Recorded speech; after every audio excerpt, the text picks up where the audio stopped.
स्वागत है आप सबका। परिभाषण तो शेखर की कक्षा चल रही है अपनी, जिसमें अभी तक हमने 3 परिभाषाओं को देखा। क्रमिक ध्यान दीजिए कि सब क्रमबद्ध चल रहा है। तो माहेश्वर सूत्र जो अपना व्याकरण का मूल है, उसमें जो पहले 2 वर्णों को लेकर के संदेह उत्पन्न हुआ था कि अण प्रत्याहार कहाँ से बनाएंगे, अयुण के ण से या लण के ण से। इस तरह की संदेह की स्थिति को दिखा करके और ऐसे ही व्याकरण में यदि कहीं संदेह होता है तो उसका निवारण व्याख्यान के द्वारा ही किया जा सकता है। व्याख्यान के अतिरिक्त और कोई उपाय नहीं है। इस बात को बताने के लिए पहली परिभाषा दी थी, व्याख्यान तो विशेष प्रतिपत्तिर नहीं संदेहाद अलक्षणम। उसके बाद में यह जो माहेश्वर सूत्र है, ये संज्ञा सूत्र है। आदिरंतेन संहिता सूत्र के द्वारा प्रत्याहार के माध्यम से वर्णों का संक्षेप में ज्ञान किया जाता है। इसीलिए इस सूत्र को संज्ञा सूत्र कहा जाता है। व्याकरण में सूत्र 6 प्रकार के जो माने जाते हैं, तो संज्ञा सूत्र और परिभाषा सूत्र उसमें विधि सूत्र के उपकारक होते हैं। तो संज्ञा सूत्र के द्वारा अर्थ विशेष में शक्ति का नियमन करके तत्तद विधि सूत्रों में उन शब्दों से उस अर्थ को ग्रहण किया जाता है और फिर विधि सूत्र का अर्थ पूरा होता है। यही बातें परिभाषा सूत्र में भी लागू है। परिभाषा सूत्र भी अपने अर्थ को विधि सूत्र में जोड़ करके विधि सूत्र के अर्थ को पूरा करता है। तो संज्ञा और परिभाषा सूत्र का जब हम अर्थबोध करते हैं, विधि सूत्र के साथ में जब उसका वाक्यार्थ बोध करते हैं, तो उस विषय में भी यह एक संदेह की स्थिति हुई कि संज्ञा परिभाषा सूत्र में विधि सूत्र की उपस्थिति होती है या विधि सूत्र जहाँ पढ़ा है वहाँ संज्ञा परिभाषा सूत्र जाकर के वाक्यार्थ बोध करता है। इस तरह से संज्ञा और परिभाषा के विषय में 2 पक्ष बताए, यथोद्देश्य पक्ष और कार्यकाल पक्ष। तो इन दोनों परिभाषाओं के बारे में हमने बातें की। इसके बाद में हम प्रत्याहार जो बनाते हैं, तो इत्संज्ञक वर्ण को लेकर के प्रत्याहार बनाते हैं और इत्संज्ञक वर्ण को हम अनुबंध कहते हैं। तो ये अनुबंध जो होता है, जहाँ पढ़ा गया होता है, जहाँ अनुबंध लगाया जाता है, तो उस विषय में ये एक संदेह होता है कि क्या अनुबंध अवयव है या अनवयव है। अर्थात जहाँ पढ़ा गया है वह उसका अवयव है या नहीं है। जैसे उदाहरण के तौर पर गुप्तिज किद्भ्यः सन, इस सूत्र से हम सन प्रत्यय करते हैं, तो सन में न जो है ये सन का अवयव है कि नहीं है, या सन का जो विधेय पद है स, उस स का अवयव इसको माना जाएगा कि नहीं माना जाएगा। यद्यपि हम प्रत्यक्षतः सन जब देखते हैं, जहाँ कहीं भी लिखा होता है, तो स और न यह सन का प्रतिवर्ण दिखाई देता है। तो यह सन का अवयव है, तभी तो स और न ये एक समुदाय में है।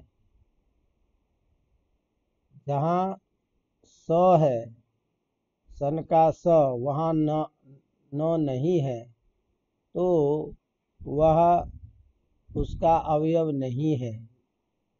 तो इस तरह से दोनों स्थिति उत्पन्न होती है, तो उसका निर्णय तो प्रत्यक्षता शब्द के प्रयोग से हो रहा है।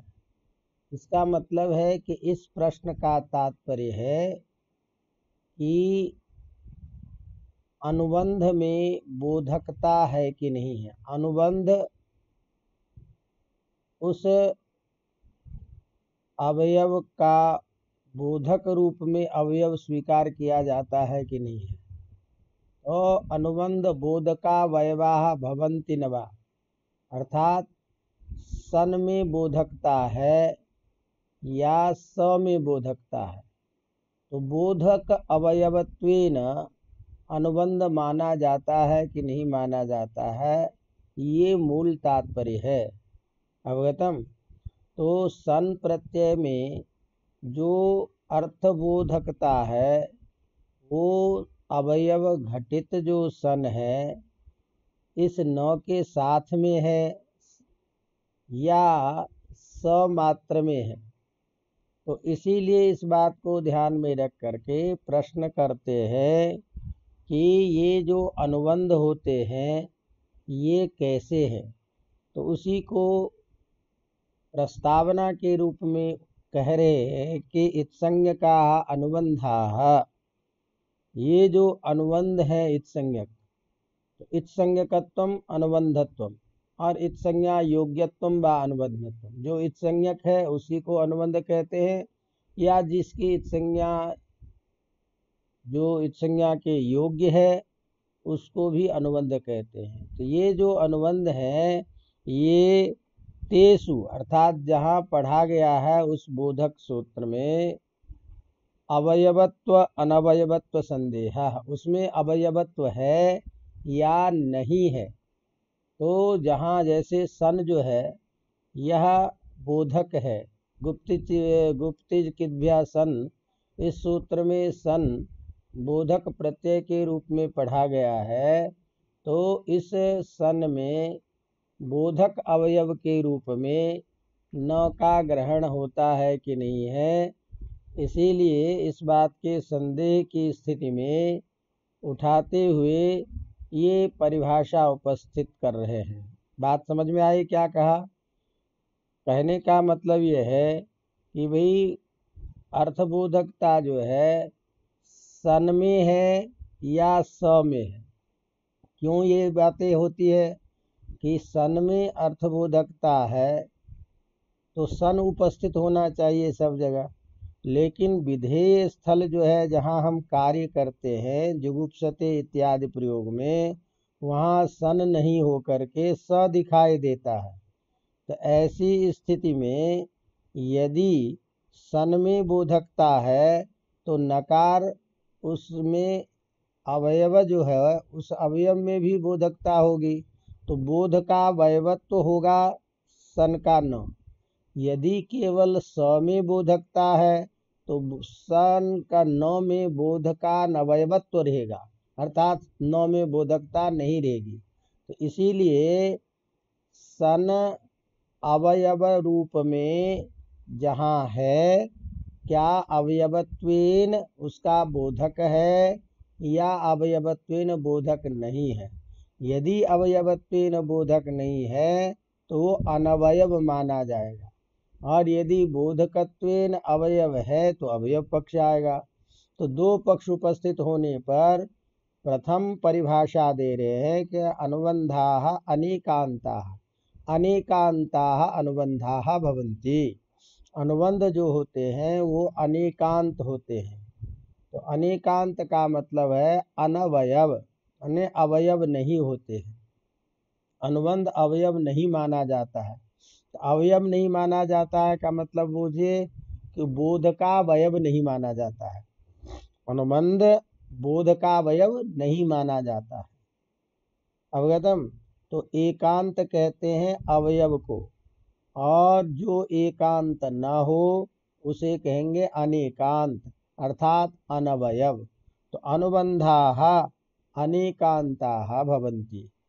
अवगतम। अथवा अनेकांताः अनुबंधाः इत्यर्थः। क्यों अनुबंध अवयव नहीं होता है? तो कह रहे हैं कि क्योंकि जो अवयव होता है जिसका, वो अवयव यदि उसका रहेगा तो वह कदाचित वह किसी भी समय में कभी भी उसको तत्र माने अपना जो विधेय स्थल है जहाँ जिसका विधान किया जाएगा वहाँ पर में उसकी उपस्थिति होनी चाहिए। तो तत्र माने विधेय स्थल में। तो जैसे मान लीजिए कि हमने क्या कहा कि गुप्तिज किद्भ्या सन, इस सूत्र से जो हमने सन प्रत्यय किया, तो यह जो सन है वह सन के द्वारा जो विधेय स्थल है जहाँ हम सन प्रत्यय करेंगे, तो तदर्थभूत जो विधेय है अर्थात गुप्तिज किद्भ्या सन, इस सूत्र से जहाँ कहीं भी हम सन करेंगे उस विधेय स्थल में, जैसे जुगुप्सते इत्यादि प्रयोग में यहाँ पर में सन का न कभी दिखाई देना चाहिए था। तो तदर्थभूत जो विधेय है अर्थात गुप्तिज किद्भ्या सन द्वारा जिस अर्थ में कहीं सन किया जाता है इच्छा आदि अर्थ में, ऐसे विधेय स्थल जो जुगुप्सते इत्यादि प्रयोग, उस प्रयोग में सन का नकार कभी दिखाई नहीं देता है। यदि वह अवयव होता तो तदर्थभूत विधेय में कभी उसकी उपस्थिति होनी चाहिए थी, लेकिन कहीं ऐसा लक्ष्य नहीं दिखाई देता जिसमें इत्संज्ञक वर्ण का बोध हो रहा हो, कहीं कहा गया हो, पढ़ा गया हो, कहीं नहीं दिखाई देता। तो इससे ये सिद्ध होता है कि अनुबंध अवयव नहीं होते हैं। क्योंकि यदि यो ही अवयव, जो अवयव होगा स कदाचित तत्र उपलभ्यत, उसको कभी न कभी अपने विधेय स्थल में उपलब्ध होना चाहिए। अयम तो न तथा, यह जो अनुबंध है ये ऐसा नहीं है, कभी भी अपने विधेय स्थल में उसको दिखाई नहीं देता। तो कभी भी विधेय स्थल में जब दिखाई नहीं देता है, इससे ये सिद्ध है कि अनुबंध अवयव नहीं है। अवगतम? इसका मतलब सन का जो नौ है उस नौ में बोध का वैवत्व नहीं है, स में ही बोध का वैवत्व है। इसीलिए तदर्थभूत विधेय जो जुगुप्सते आदि स्थल है उस स्थल पर स ही दिखाई देता है और उसी का इच्छा अर्थ बोध होता है। अवगतम? अब कहता है, एक प्रश्न करता है कि यदि मान लीजिए कि अनुबंध में बोध का वैवत्व नहीं है, अनुबंध उसका अवयव नहीं माना जाएगा, तो ऐसी स्थिति में जैसे हम शप प्रत्यय करते हैं, तो शप प्रत्यय में शकार की संज्ञा करते हैं, तो सकार की संज्ञा करते हैं तो इसलिए उसको हम शित प्रत्यय कहते हैं।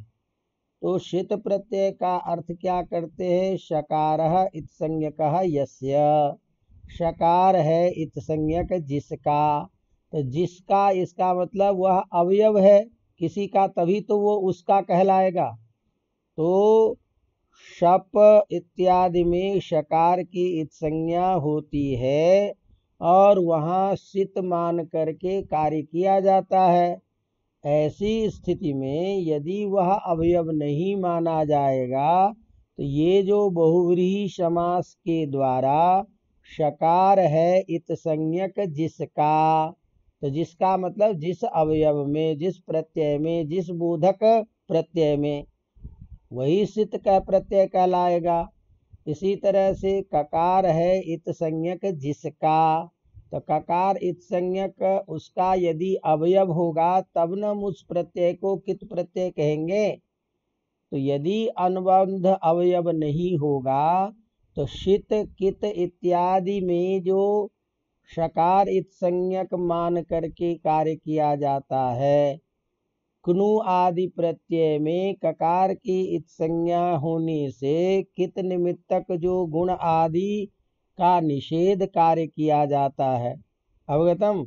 ये सारे के सारे कार्य कैसे होंगे?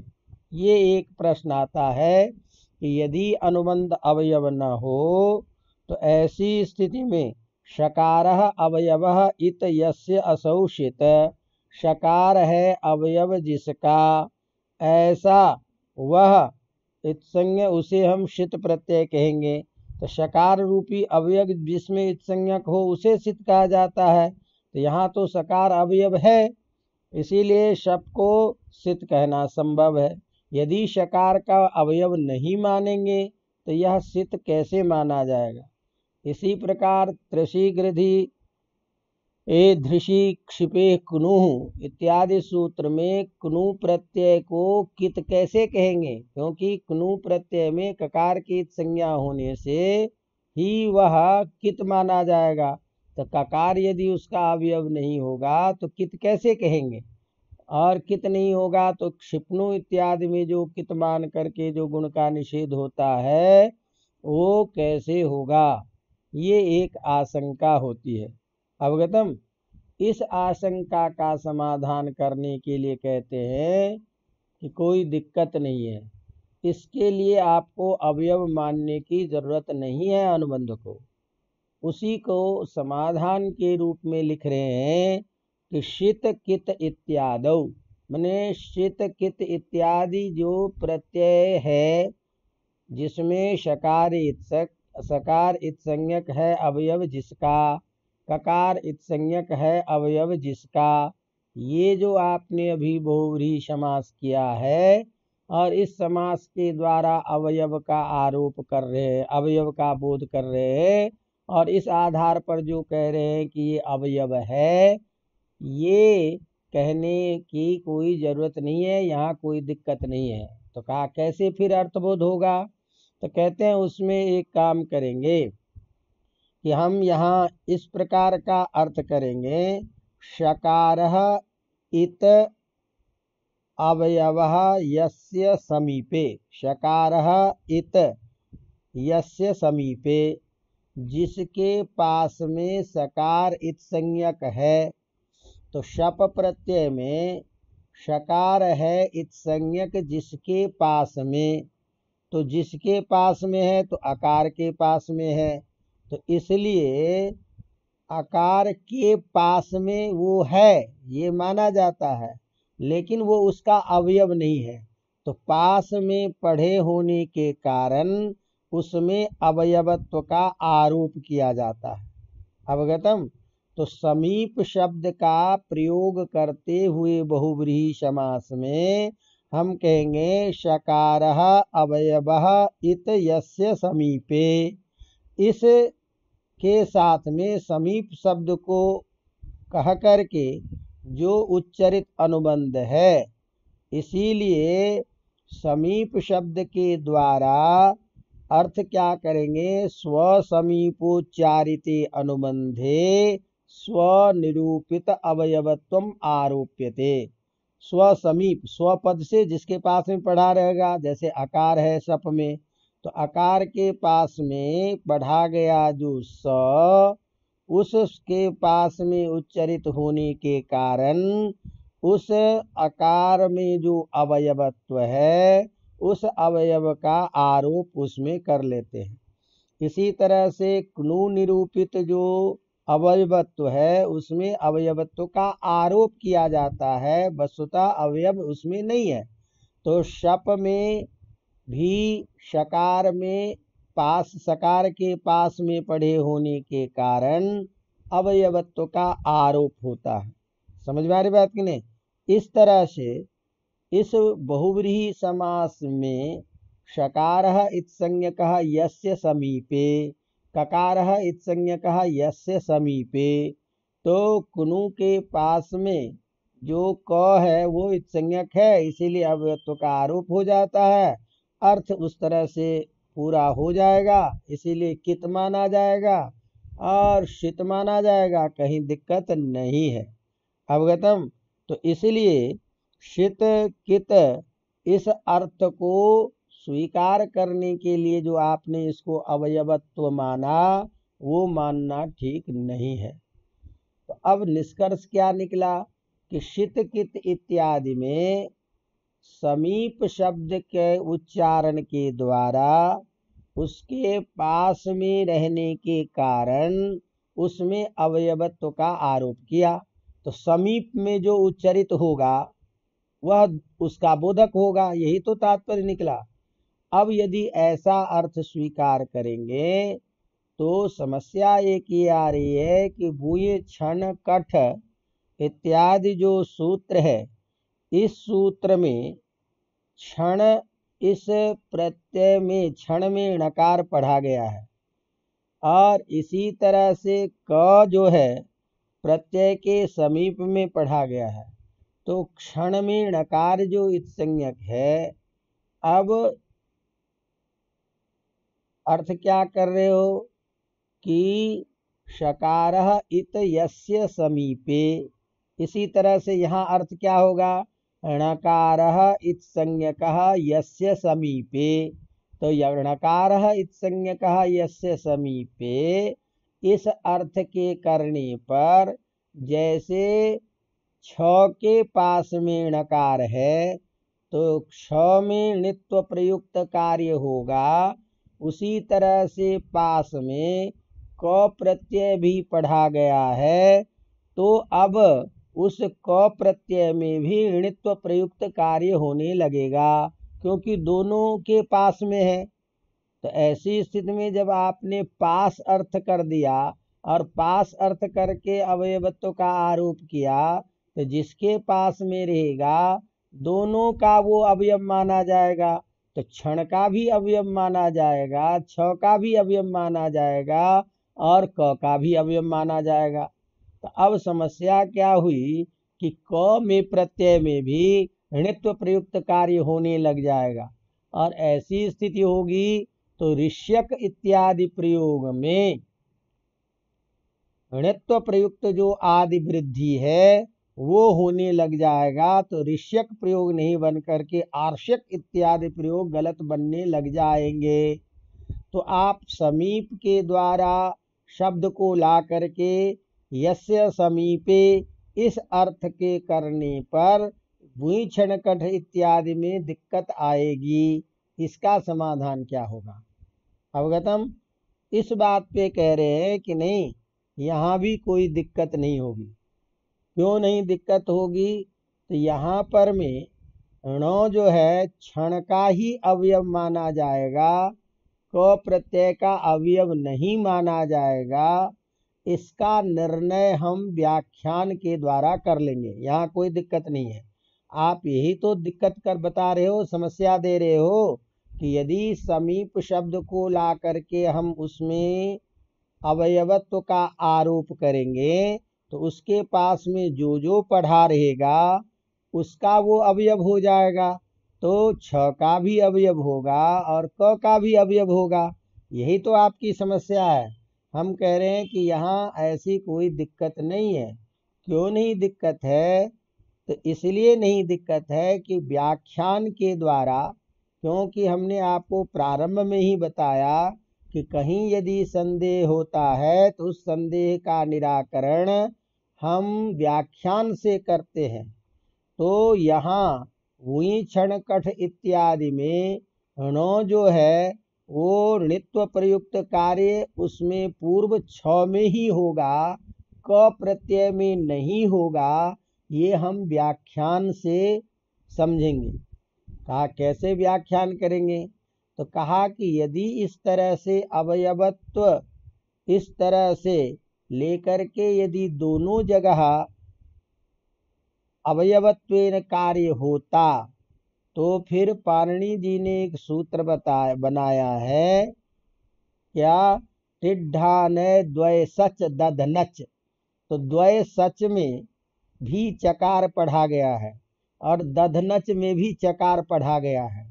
तो यदि हम इस तरह से अर्थ लेते कि उसके पास में जो पढ़ा गया है उससे पूर्व उत्तर दोनों का समीपत्वेन बोध होने लग जाता या होता, तो द्वयसच में चकार जो है जैसे द्वयस के पास में पढ़ा गया है उसी तरह से दध्न के पास में भी पढ़ा गया है। तो द्वयस के पास में पढ़े जाने से, जैसे च इस च प्रयुक्त इत्संज्ञक प्रयुक्त कार्य द्वैस को होगा, उसी तरह से दध्न को हो जाता। तो फिर पाणिनि जी ने दधनच में भी चकार की संज्ञा क्यों की? तो इसका मतलब है कि पाणिनि जी दोनों जगह अलग अलग चकार अनुबंध कर रहे हैं। इसका मतलब ये हुआ कि द्वैसच में जो चकार है वह पूर्व का ही अवयवत्व, पूर्व में ही अवयवत्व का आरोप हो करके उसी में अब चकार प्रयुक्त कार्य होगा। उत्तर वाला जो ददन है उसमें समीपत्वेन उच्चरित अवयव का आरोप नहीं होगा। तो पाणिनि जी के द्वारा यह जो सूत्र में चकार दोनों जगह किया गया है, इस अनुबंध से, दोनों जगह अनुबंध पढ़े जाने से ये अर्थ होगा कि जिसके साथ में स्वतंत्र रूप से उच्चरित है उसी का समीपत्वेन अवयवत्व होगा। इसी तरह वुय क्षण कठ इत्यादि में इसी प्रमाण से क्षण में जो णकार है वह छ के द्वारा समीपोच्चारित ही गृहीत होगा, उसी का अवयवत्व उसमें आएगा, अवयवत्व का आरोप होगा। और णित प्रयुक्त कार्य छ में ही होगा, क प्रत्यय में नहीं होगा। कहीं दिक्कत नहीं है। इसके लिए अनुबंध को अवयव मानने की आवश्यकता नहीं है। अवगतम। इस तरह से सारे प्रश्नों का समाधान करते हुए कहते हैं कि अनुबंध को अनवयव ही मानिए, अनुबंध अवयव नहीं होता है। फिर एक समस्या करते हैं कि यदि अनुबंध अवयव नहीं होगा तो हलंत्यम सूत्र में तो इत संज्ञक वर्ण अभी है नहीं। हलंत्यम सूत्र से तो हम इत संज्ञा कर रहे हैं, तो इत संज्ञा कर रहे हैं तो उपदेशे अंत्यम हल इत्स्यात्, इस अर्थ में अंत्यत्व जो रहेगा उसमें वह उसका अवयव होगा ही नहीं। तो अंत्यत्व जब नहीं रहेगा, अवयव ही नहीं माना जाएगा हल वर्ण, तो ऐसी स्थिति में वहाँ इत संज्ञा कैसे होगी? जैसे अच हमने कहा, तो अच में आपने क्या कहा? उपदेशे अंत्यम इत्स्यात्। तो अयुण इत्यादि जो सूत्र है यह उपदेश है, तो उसका अवयव अंत हल वर्ण न होता है, तभी तो अवयवत्वेन अंत्यत्व उसमें आएगा। क्योंकि जहाँ जिस समुदाय में पढ़ा गया है उसका जब अवयव होगा तभी तो अवयवत्वेन अंत में आएगा। तो इत संज्ञा योग्यत्व तो है ही ये अयुणमेण, तो इत संज्ञा योग्यत्व होने के कारण अब इसको यदि अवयव हम नहीं मानेंगे तो इसकी इत संज्ञा कैसे होगी? अवगतम। तो इस बात को ध्यान में रखते हुए इस तरह की आशंका के समाधान के लिए कह रहे हैं कि हलंत्यम इत्यत्र अंत्य शब्दः पर समीप बोधका। हलंत्यम जो सूत्र है इसमें जो अंत्य शब्द है वो पर समीप का बोधक है। पर मने परत्व भी हो और समीप भी हो। अवगतम। तो परत्व और समीपत्व तो दोनों में है, पर में पढ़ा गया हो तो इसीलिए अर्थ क्या करेंगे? अंत्य शब्द का अर्थ हो गया अंत्य समीप, पर समीप। तो उपदेश में जो पर समीप है उसकी संज्ञा होगी। ऐसा अर्थ जब हम करेंगे तो पर में भी है और समीप में भी है, तो इसीलिए पर समीपत्वेन अयुण इत्यादि के णकार की संज्ञा हो जाएगी, इसीलिए कोई दिक्कत नहीं है। अवगतम। तो हलंत्यम में जो आप दोष दे रहे थे वहाँ भी हम कह रहे कोई दोष नहीं है। क्यों नहीं है? हलंत्यम शब्द में अंत्य शब्द जो है वो पर समीप का बोधक है, पर समीप में लक्षणा है, तो लक्षणा के द्वारा अंत्य शब्द का अर्थ पर समीप होगा। तो अर्थ हम क्या करेंगे? उपदेश में जो पर समीप उसकी संज्ञा होती है, तो जो परत्व भी है और समीप में भी है, तो दोनों चीज से युक्त होने के कारण नकार जो है पर में भी है और समीप है। तो इसीलिए ध्यान रखिए कि यहाँ भी कोई दिक्कत नहीं होगी, हलंत्यम सूत्र का भी अर्थबोध हो जाएगा। ऐसी स्थिति में अनुबंध को अवयव मानने की जरूरत नहीं है, अवयव स्वीकार करना उचित नहीं है, अतः अनुबंध को अनवयव ही माने। अवगतम।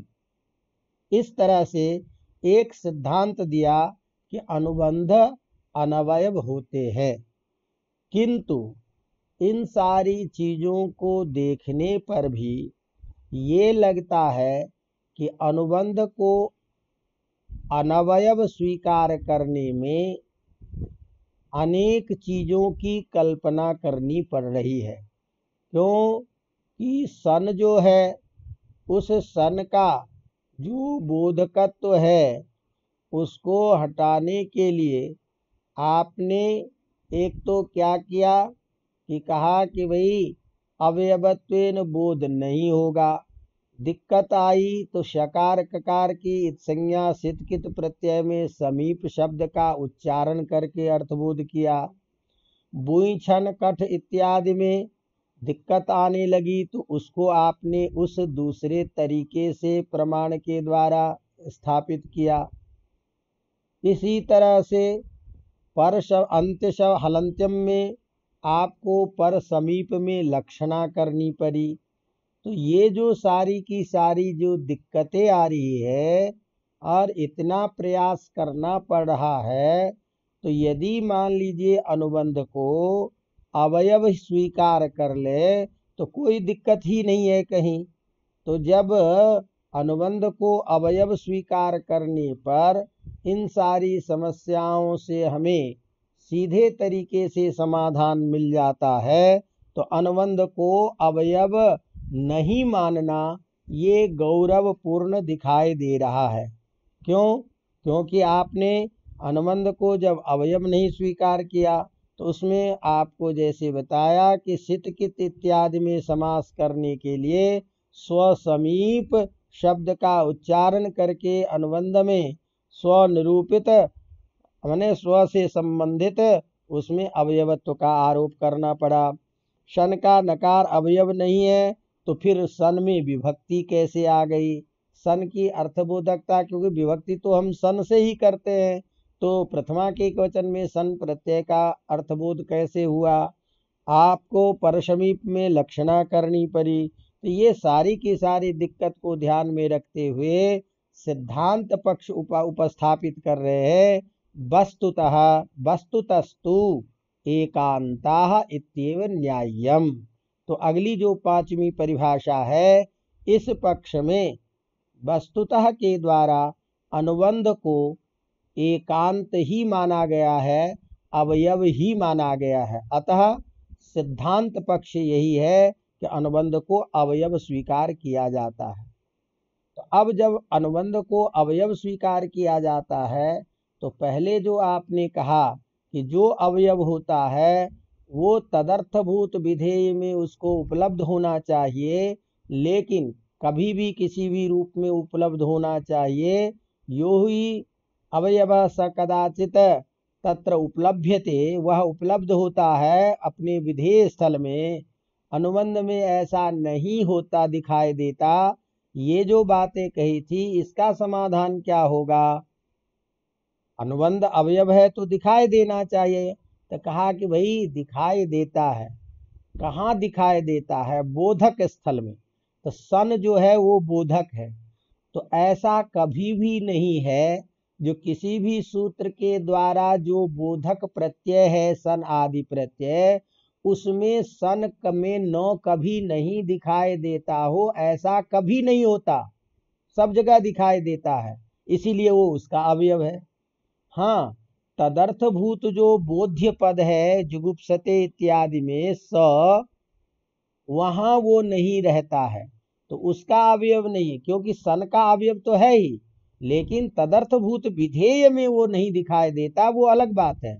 लेकिन बोधक जहां पढ़ा गया है वहां ऐसा कभी नहीं होता कि सन का न नहीं दिखाई देता, क्योंकि जो किसी भी रूप में जिसका अवयव नहीं होता है, हम देखते हैं कि वो कभी उपलब्ध हो कभी उपलब्ध नहीं हो।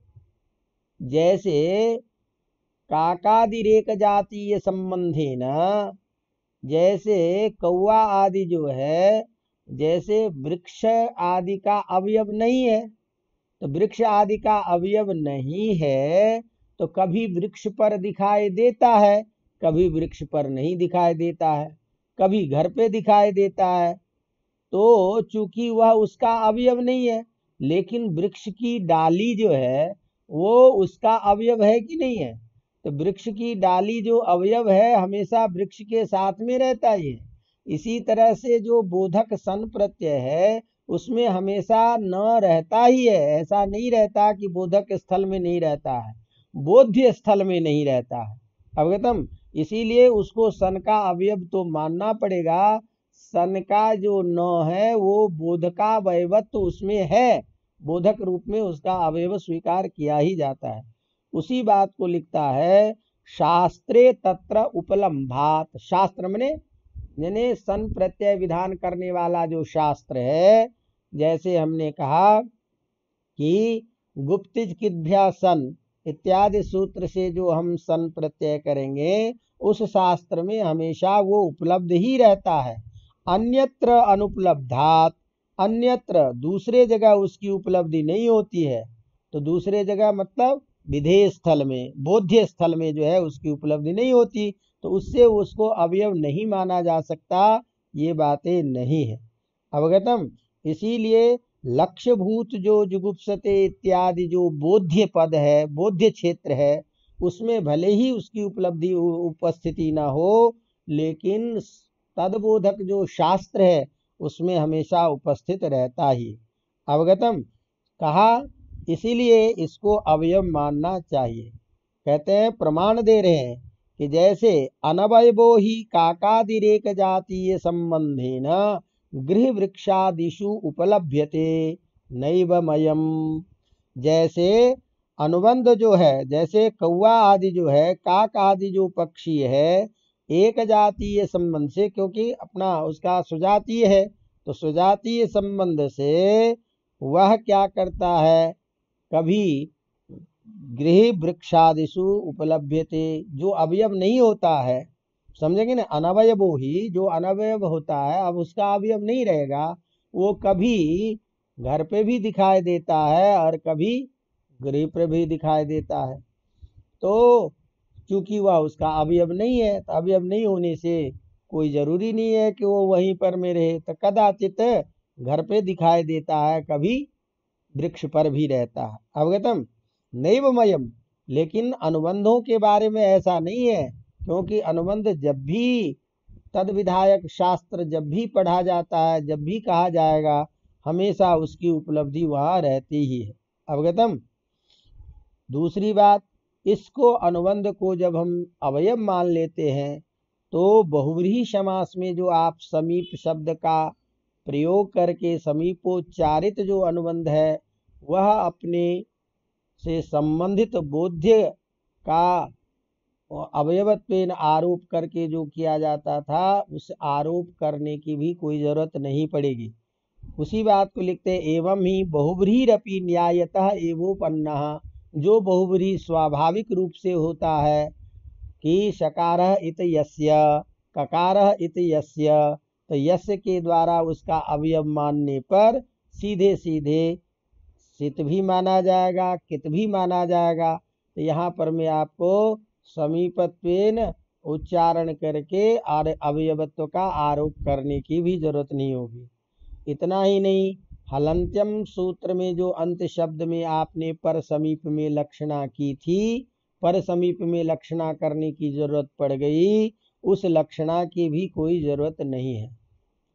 दूसरी बात, सबसे बड़ी बात यह है कि एक बात बताइए कि यदि हम इसको अवयव नहीं स्वीकार करेंगे, तो हम लशक तद्धीते इत्यादि सूत्र से जो हम प्रत्यय के आदि में ल श कवर्ग उसकी संज्ञा करते हो, तो यदि अनुबंध अवयव नहीं होता तो उसमें प्रत्यय का आदित्व कैसे व्यवहार होगा? आदि आदि पहला, तो प्रत्यय का पहला, इसका मतलब प्रत्यय का अवयव है, तभी तो उसमें आदित्व का व्यवहार हो रहा है, तभी उसकी इत संज्ञा होती है। तो यदि अवयव है ही नहीं तो प्रत्यय का आदित्व उसमें नहीं आएगा, और प्रत्यय का आदित्व नहीं होगा तो फिर ऐसी स्थिति में ल श कबर की इत संज्ञा कैसे होगी?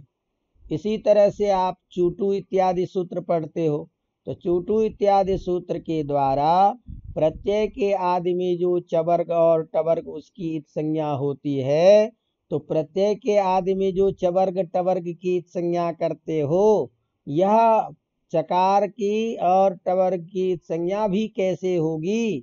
क्योंकि वह उसका अब अवयव तो है ही नहीं। तो अवयव नहीं है तो प्रत्यय का अवयव ही नहीं जब माना जाएगा तो उसमें आदित्व नहीं आएगा, प्रत्ययादित्व नहीं आएगा, और प्रत्ययादित्व नहीं आने से उसकी इत संज्ञा भी नहीं हो पाएगी। इसी बात को लिखते हैं किंच, इतना ही नहीं, अनवयवत्वे, यदि अनुबंध को अवयव नहीं स्वीकार करेंगे तो ण श क प्रत्यादौ, ण श क इत्यादि में जो प्रत्यय का आदित्व मान करके इत संज्ञा करते हैं, वह इत संज्ञा भी नहीं हो पाएगी। ण शादेह, नादेह मने न आदि, क आदि, च आदि, ट आदि की इत संज्ञा भी नहीं हो पाएगी। इसीलिए प्रत्यय का आदित्व, प्रत्यय का आदि मान करके जो होने वाली जो इत संज्ञा है, उस इत संज्ञा के लिए भी हमको अनुबंध को अवयव स्वीकार करना ही पड़ेगा। अवगतम। उसी बात को लिखते हैं प्रत्ययादित्वा भावात नादे रित्वा नापत्ति ही, णकार आदि की इत संज्ञा की अनापत्ति होने लग जाएगी, इत संज्ञा नहीं हो पाएगी। क्यों नहीं होगी भाई? क्योंकि उसमें प्रत्ययादित्वा भावात, प्रत्यय का आदित्व नहीं रहेगा, तो प्रत्ययादित्व नहीं होने के कारण उस सब की इत संज्ञा नहीं होगी। दूसरी बात कि तुम्हारा अनवयव स्वीकार करने पर फिर तिड्ढान द्वय सच इत्यादि सूत्र में दधनच का जो चकार पढ़ा गया है, उस चकार की भी व्यर्थता होने लग जाएगी, चकार की भी व्यर्थतापत्ति हो जाएगी। क्योंकि तुम तो समीप को उच्चरित करके बोध कर रहे हो, तो फिर पाणिनि जी ने चकार क्यों पढ़ा? तो पाणिनि जी के चकार पढ़ने से भी ये स्पष्ट हो रहा है कि भैया वह उसका अवयव माना जाता है अनुबंध। इसीलिए ण जो है वो जिसके साथ में पढ़ा गया है क्षण के साथ में, उसी का अवयव होगा, अन्य का अवयव नहीं होगा। तो इस तरह से यदि अनवयव स्वीकार करेंगे तो दधनच के चकार की भी व्यर्थतापत्ति होने लग जाएगी। अतः इन सारे प्रमाणों से यही सिद्ध होता है कि अनुबंध को अवयव मानना ही उचित लग रहा है। इसी बात को ध्यान में रख करके भाष्यकार भगवान पतंजलि ने तस्य लोप इस सूत्र के भाष्य में सारी चीजों को ध्यान में रखते हुए, सभी पक्षों पर विचार करते हुए अनुबंध को एकत्व पक्ष ही स्वीकार करने की बात की है। और वहां उन्होंने कहा तत्र ही उक्तम एकांता अनुबंधा इत्येव न्याय्यम, अनुबंध को एकांत मानना ही न्याय्य है, उचित है सभी तरीके से। तो उसी बात को लिखते हैं इदम च तस्य लोपः इत्यत्र भाष्ये स्पष्टम, ये सारी बातें तस्य लोपः इस सूत्र के भाष्य में स्पष्ट है। तत्र ही उक्तम, वहां पर में उन्होंने स्पष्ट ही कहा कि एकांता अनुबंधा, अनुबंध जो होते हैं वो एकांत ही है, उसको अवयव ही मानना चाहिए। इत्येव न्याय्यम, यही उचित है, यही ठीक है, अन्यथा इन सारी चीजों में हमें अनेक कल्पनाएं करनी पड़ेगी। पर समीप में हलंत्यम सूत्र में अंत से पर समीप में लक्षणा करनी पड़ती है, दधनच के चकार की व्यर्थतापत्ति आ जाएगी, प्रत्यय के आदि में जो ण श क की इत्यादि की इत संज्ञा होती है उसकी भी इत संज्ञा की समस्या होने लग जाएगी। और हमें स्वतः सिद्ध जो बहुव्रीहि समास से अवयवत्व अर्थबोध हो रहा है उसमें समीप शब्द के द्वारा उच्चारण करके अवयवत्व का आरोप भी करना पड़ेगा। तो ये सारी चीज़ें ठीक नहीं है, अतः अनुबंध को अवयव ही मानना पड़ेगा। तो इस तरह से अब आपको परीक्षा की दृष्टि से यदि पूछे कि क्या अनुबंध को अवयव माना जाता है कि नहीं माना जाता, तो हमको अंतिम सिद्धांत के रूप में ये कहना है कि अनुबंध अवयव नहीं होते हैं। अवगतम। तो इस तरह से अनुबंधों के विषय में ये जो प्रश्न था, ये प्रश्नों का समाधान इन दो परिभाषाओं के द्वारा हमने दिया कि अनुबंधाः अनेकान्ताः अन्य और एकान्ताः इत्येव न्याय्यम। अवगतम। अब ये एक प्रसंग समाप्त होता है।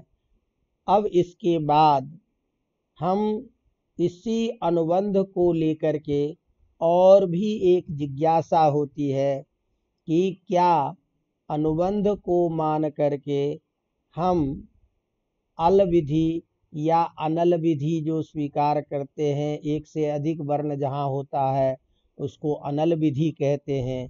तो ऐसे विधेय स्थल में अनुबंध यदि है तो अनुबंध को लेकर के वह अनल विधि कहलाएगा या नहीं कहलाएगा।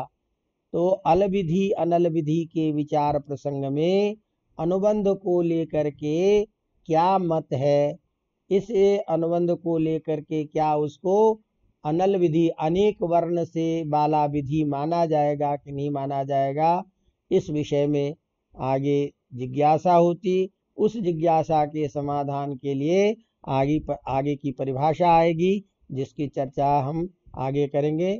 इसी तरह से क्रमिक धीरे धीरे आप इन सारी परिभाषाओं को देखें और अपनी तैयारी करें।